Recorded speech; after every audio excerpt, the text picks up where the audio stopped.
Well, you can't even fit on this one. Good morning, friends. I have a sweet little bantam hen that has been trying to go broody for a week now. And she's just so tiny, she can't sit on that many eggs. So we were gone for the weekend at our cabin, and she was letting me, oh, there she goes, kick her out. I'm gonna give her 4, just because she wants to raise some babies. So I'm gonna give her 4, and I'm gonna take the rest. And what I'm gonna do is just mark them. So I know that these are hers and she can have them. Oh, I just broke one. Sorry, bud. So I'll give her another one. And that way she can do what she wants to do and raise some babies. We'll see how it goes. And I'm curious because we've never had, except once, a successful broody mama that raised 1 baby. So I'd be happy if we had a good one, a good broody mama. Let's give her something small because she's so tiny.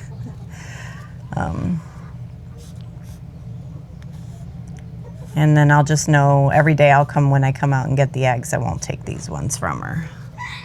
So, all right. But we are going roundabout and doing some work this morning, so you guys are coming with me. Yeah, I know. Well, I gotta get the eggs first.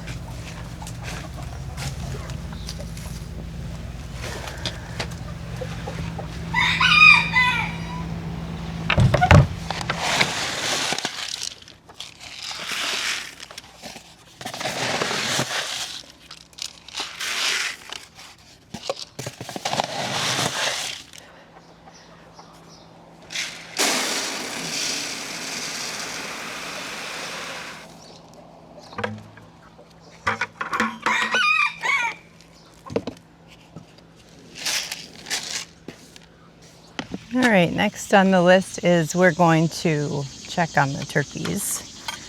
Haven't seen them since we got home. We set them up pretty good. Like, we have good systems for the chickens and the turkeys, really the pigs, even when we had the goats, that you can put good systems in place that allow you to still leave and, go on vacation and, guys, stay. Why are you so heavy this morning? Okay. Good systems in place is what I was saying. So I'll take you guys in there and show you. I just need to turn this electric fence off. They're back there looking all glorious in the sunshine, getting big. They're really starting to get big. But I need to move them this morning. So I'll bring out their water and their feeder and we'll top off their feed. So this is what we use. It's just like a big doggy water bowl thing. But it works so well. And we use this for them and the meat chickens when we have them. Poopy madness in here. You guys need more food? And then just a bell feeder for their food. I'm gonna set that out because I need to refill it. But it still has food in it just at the bottom. So they were probably good for another day. We try to do 3 turkeys every 2 years or so. And we'll turn 2 of them into ground turkey, and then 1 we'll either part out or we'll split in half. We just don't need that large of a turkey because they end up being like 22, 24 pounds each. And I'd expect late October, early November, we'll be harvesting them. So we try to give them a full 4 months to grow out. But they're really at the stage that they need to be moved every 2 days. So I didn't ask anyone to move them while I was gone. So that is pretty saturated ground that they've been on. But while we're here, guys, we've just not had diddly squat rain this summer. And you guys know everything else that's going on if you're not new here. And I planted a whole bunch of stevia and like new mints and some herbs in this back bed here where my original mint bed was, because I lost almost all my mint And I know mint can be like one of the hardest things to kill, but I think I was just over harvesting it. And now this is ginormous pokeweed coming up in it.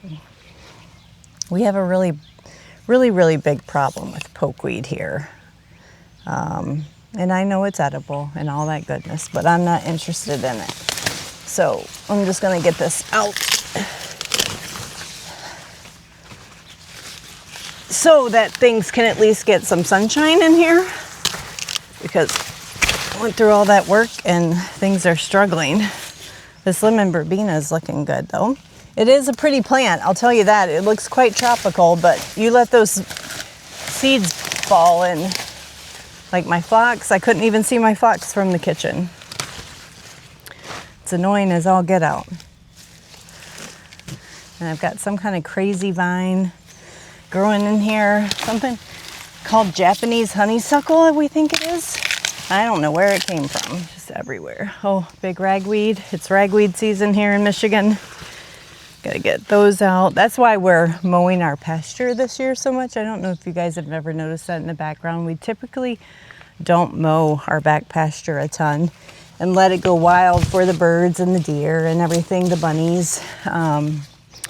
But we had, the ragweed was getting out of control back there. There was probably half an acre that was nothing but ragweed. So, and the bad thing about ragweed, cool fact, is seeds can lay dormant in the soil and still be viable after 30 years. So it's not like we think we're gonna win this battle with ragweed. We're just gonna have to manage the pasture differently. So we chose to leave some areas, and maybe I'll show that to you in a video here shortly, whether it's this one or a future one. Leave just sections that we know weren't so ragweed heavy for the wildlife. And we have a groundhog back in here. I see his hole. Okay, that's all phlox. They're all just baby buds right now, so this is all gonna take off soon. Very nice. But I have some dill in here I can pick. And we have some strawberry mint. So that's dill and a little bit of strawberry mint. I'm just going to pick a little bit because I've done a terrible job herb harvesting this year.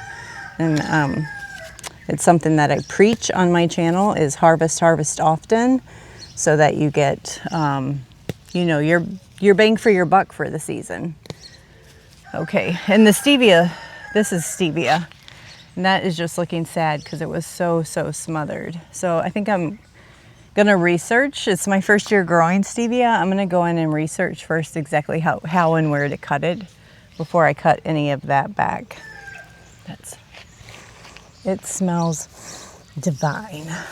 Okay, but yet more pokeweed, so I got to get over there and tackle that. Oh gosh, it's a massive plant. Yeah, look at this. If you've never seen pokeweed, this is a weed. And it's taller than me after I cut it down at its base. Huge leaves, and these turn into like deep purple berries that are poisonous, toxic to humans. It's all toxic unless you don't cook it, in that it'll give you an upset stomach and cause nausea. But the leaves, old, I think it's Appalachian or Deep South recipe for like poke salad, and all kinds of recipes that they would have survived off of eating. Not just survived, but it would have been part of a diet regimen for folks that didn't have access to a lot of food. But I'm not interested. Just because of the process, you have to like boil it and cook it and all that nonsense. Okay, but it's this kind of stuff, just like lots and lots of little ketchup jobs. Oh, I forgot my herbs that I picked. So many ketchup jobs. We will get out to the garden, I promise you. But I was thinking about a topic that we briefly mentioned in the past. I'm going to run these in. And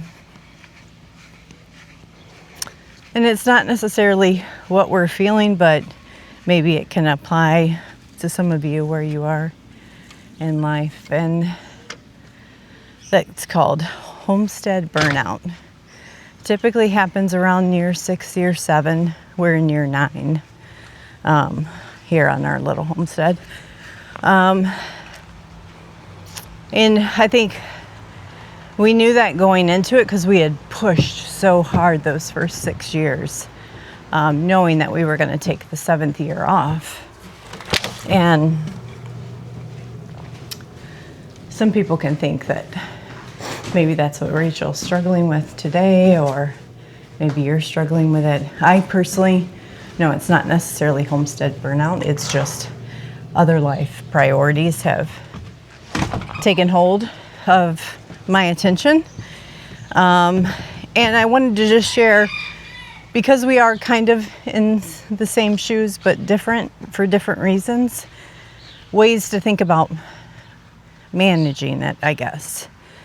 And one of the ways for us going into year 7, letting our land rest, not be necessarily because of burnout, but let me tell you, we were burnt out. It was more for, I was spiritually led to do that. But one of the things that we did was like I said, we pushed real hard, probably year 3, 4, 5, and 6, to get as much harvest in as we could and really build up our pantry sources. Yeah, there's a decent amount of lemon balm in there I could pick. Oddly, the chickens, they have gone to heaven on my little garden plot here, which was all lemon balm, raspberry ferns. They've decimated the ferns. They've eaten this poor goji berry plant up to where they can reach. But they don't touch the lemon balm. Interesting. I mean, they must not like it. Which is fine by me. So we're going up to my side landscaping, which I've weeded one time this year, early spring, probably, or late spring, and it's a disaster. You just don't ever see this side of the house because we're never over here. Oh my gosh, the crabgrass. Okay, that's it. There's like hostas, a couple flowers, and a bush. But everything basically that you see is weed. Okay. I'll just talk to you guys while I do this. How about that? So another thing chickens love is hostas. They have destroyed these hostas over here. So yeah, what we did and is really, then that got us through kind of that slump, hump, whatever you call it, when we took the year off, and even going into the next couple years as priorities have shifted, is having that pantry stock has allowed us to give ourselves a ton of grace.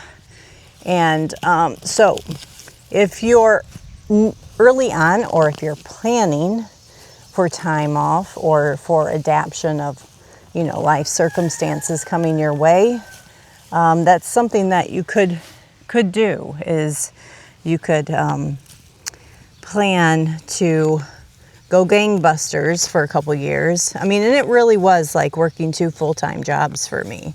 It was a lot of hard work.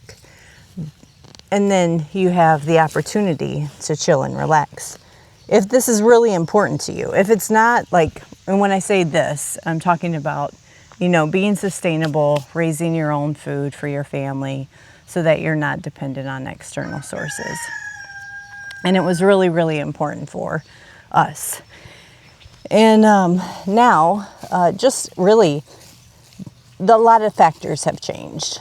Still thoroughly enjoy homesteading. However, we have a lot of wonderful, beautiful priorities in life that call our attention away from, either the time needed to manage this or the place itself. And so Todd and I are traveling a lot more together this year than ever before. The grandbabies, like I've mentioned, we are up to 5 now, all of them within the local area. So splitting my time amongst either watching grandbabies and helping mom and dad out, or going to visit them as frequently as we can. And family's just huge priority for us. And Todd and I really spending a lot of good quality time together is hugely important. So I knew that going into last year. So we did a much smaller garden, an even smaller garden yet this year. So I'm thinking that just altogether, my garden's going to change in the future. Oh, and the other major thing, other than life's priorities, is our diet has completely changed. Like, if we eat a vegetable twice a week, 3 times a week, maybe. It's really a more carnivore-based diet, and so we just don't need as much. Now, that being said, I love preparedness. I love being prepared. So that's always in the back of my mind. And I like being prepared in ways that I can take action personally myself, where I'm not like buying mountain house containers and things like that. Now I have some of that, and there's nothing wrong with it, but I like to have my own preparation capabilities. So still lots of balancing thoughts going on in my mind personally, but my garden will and is evolving, as you guys are seeing. Just the time I have for it. I don't think much will ever change with the way that we raise meat. We do 2 pigs every other year, and that's enough to see us through for 2 years. And we do meat chickens every year, and like I said, turkeys usually every other year. For some reason, we missed turkeys last year, and I'm really sad about that because I think there's like 2 packages of ground turkey left down there. But what am I jabbering about?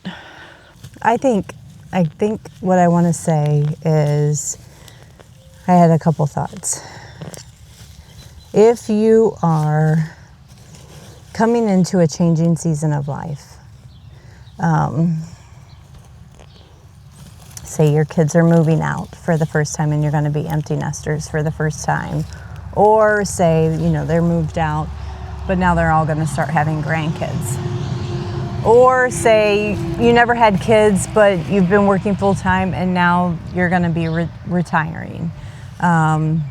Really think through as best as you can, because you really don't know, because we are all changing individuals for a long time. But think through what that life looks like for you. And what preparations can you make, or changes do you need to modify, and the fun things that you do, whether it's, like for me, it's homesteading, to adapt and adjust to that change in life that's coming in the future.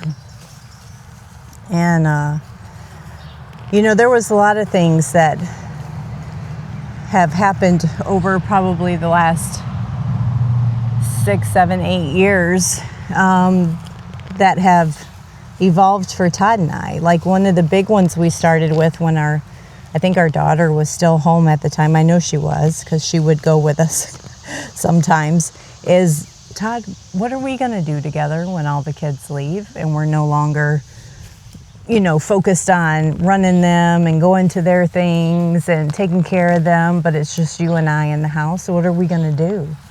And it was at that time that we were falling in love with the idea of being more self-sufficient and building our capabilities to be more self-reliant. So we said it was we'll do homesteading together. And And then also, what's going to keep us young and fit and healthy in our next chapter of life as we start aging. And we looked for activities to do together. And we tried all the things, let me tell you. And fortunate for us is our kids introduced us to disc golf. And it's a really fun little game that you play with these like Frisbee disc, kind of like golfing. And not only do Todd and I get to do it together, but it's a whole family activity. So it brings all of us together and we all play. And even now as adults. Anyway, start those conversations early and now. I was just talking to my sister about this the other day. And try it. Try it before you buy it, I guess is what I'm going to say. Try the things. Like we tried bicycling, we tried tennis, we tried hiking. And I mean, we like hiking, don't get me wrong. We bought all the kayaks, and I'm just more of a water person than he is. He doesn't mind getting out, but it wouldn't be like his priority activity that he would want to do. So try it before you buy it where you can. And I got this little corner done. Can't really see because I'm not pointing you guys down, but that's done. But I got a whole bed to do. It is just a beautiful day though. Stunning. More massive pokeweed by the house. I think that'll be enough gibberish on that topic for now. I'm just gonna get to weeding and get as much as I can get done. Right, dun da da da. Pretty nice, huh? And this is my path of weeds that I'll have Todd come back with the tractor and pick up. But I feel really, really good that that is done. Now we're gonna head to the garden real fast. And yes, fast, because I got a lot. Today's my day off, and there's just only so much that of my time I have to go around. That was a thought. So do you guys think when you work? I think a lot when I work, so no, so does Todd. I think it's a common thing. Instead of blanking out, use that time. And I thought the word intentional. And, you know, it feels like this year I have to be super intentional with my time. I'll be transparent with you. I can binge Netflix with the best of them. And I'll do that during the winter without any guilt. And I miss it, but I just don't have the time, you know. Like if I sit down for a half an hour to have lunch, I feel guilty because there's so much to do. Like my poor flower bed is just invaded with grass and weeds, but oh, it's so beautiful. Still, I could look through it and still see the beauty. Like the black-eyed Susans are all in blossom. Look at the chicory. Oh my gosh, is that stunning? With the plantain still going. And then we have grass.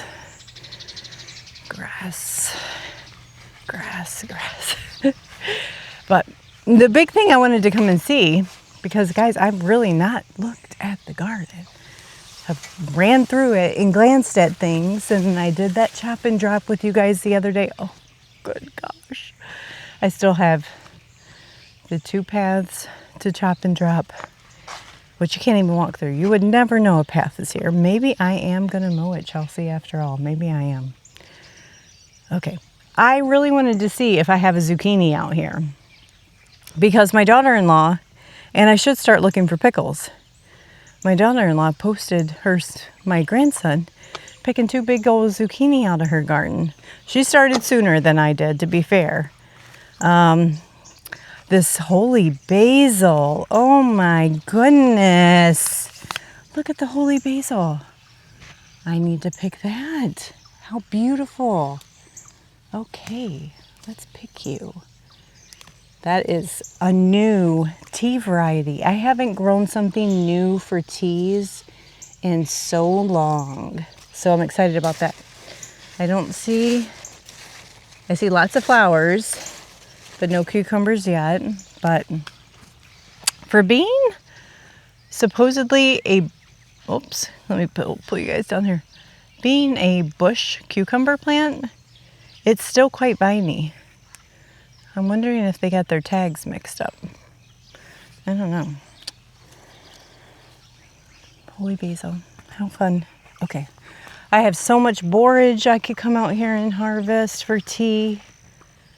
I see some volunteer zinnias.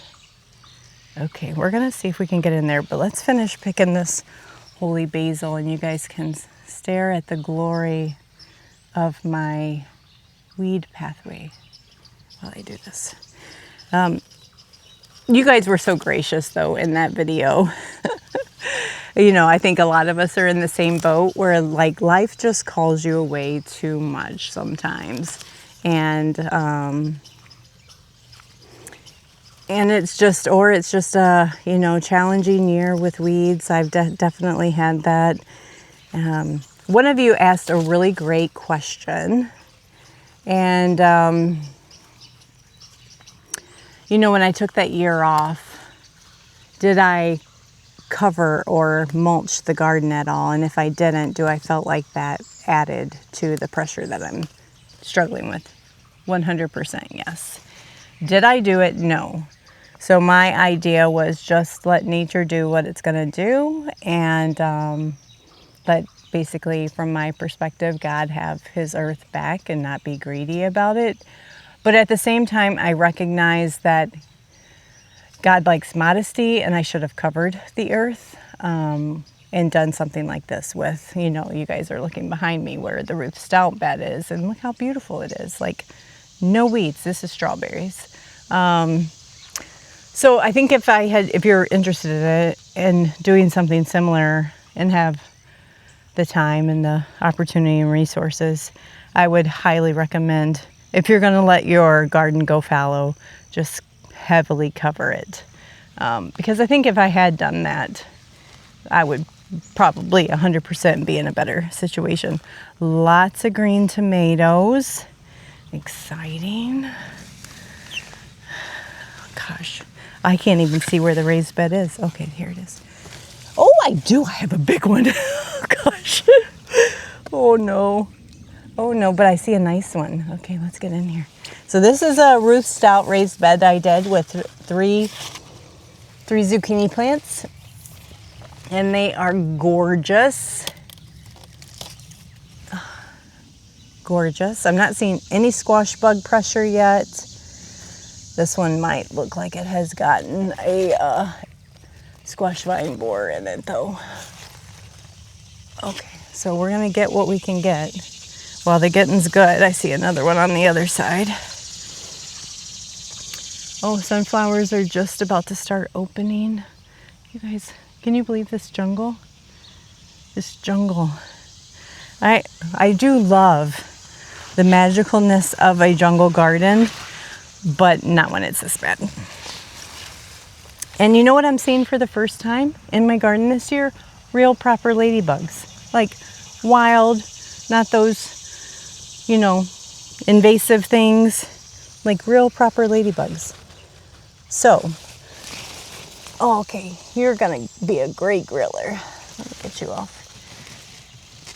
Maybe we'll have you for dinner tonight. Okay. Yeah, he's perfect. And I see lots of babies. Lots of babies. I see lots of, you guys probably can't see. Oh, and you're pointed to the sky. Let me get you back down. We'll go over there and we'll peek in. And pumpkin, oh, spider. Good gosh. And there's so much dill in here I need to get. Oh gosh, we got the, what is it? The swallowtails that like the dill? The swallowtail caterpillars. Look at those guys. You guys see them? They will eat they will decimate your dill. Okay, let me set you guys down. How about that? what was I going to say? What am I going to do with this dill? Because cucumbers aren't ready. I am going to pack it in a Ziploc baggie and throw it in the freezer. And then when pickle time is here, we will just pull it out of the freezer and use it. Smells lovely. I dropped all my basil. Do you guys feel like you're in a garden jungle right now? It looks like you are. And I dropped my other zucchini. Okay, there it is. So these are just, you guys can see me shaking, all volunteer sunflowers in my pathways. But that's where I was going to take you, was over to see. Oh, the potatoes look nice after we weeded together. Oh, good job, guys. Good job. I'm looking over at the crookneck squash. I don't see any of that yet. I think I see one sweet potato bouncing back. Look at these. Oh, no, it's just all crazy madness. But can you guys see the volunteer delphinium popping through? Oh, I wish I should turn this way and just talk to you for a little bit. Hopefully you'll be able to see it. There's clear rows because I hoed and raked out and weeded this garden before I planted it. And we transplanted all of these sunflowers, our volunteer, that were just growing either in the raised beds or in the pathways. And I just dug them up and popped them in this bed because this bed was probably my most barren bed. Hold on. I gotta show you the next view I'm seeing. It's just stunning. And I thought I would grow sunflowers and pumpkin in here. And if you glance through, you can see the pumpkin flowers are all through here. The sunflowers are towering, and we'll just walk a path. We'll walk a path. Let me turn you around so I can see what you're seeing. So we're going through here. All this, somebody said it was called Wandering Jew. This stemmy thing with the blue flowers. I hate it, whatever it is, but there's another pumpkin plant growing. What I was thinking I was going to be able to do and have time for is kind of like vine the pumpkins up the sunflower stalks. And it's not working. And there's tons and tons of borage in here, just massive borage garden, which is going to be god awful. No, God is wonderful. It's going to be devil awful for me to manage when this all goes to seed, because basically this side of the garden will be borage next year if I don't have some way to control it. But yeah, lots of beautiful pumpkin flowers in here. I'm trying to see if I see the starts of any pumpkins, and I don't. But interesting enough, I'm not finding any pressure from squash bugs or anything. And I'm wondering if this crazy habitat hasn't brought in the right, the right predators to eat those guys and keep them at bay. Just a thought. So we're walking back out again. Ruth Stout, looking lovely. Where we chopped and dropped, not much growing like in the deep chop and drop, but there is some growing back in the pathways that we'll have to manage. I think these onions are not going to make a recovery. They're basically, I think, pool size balls to golf ball size. So that's okay.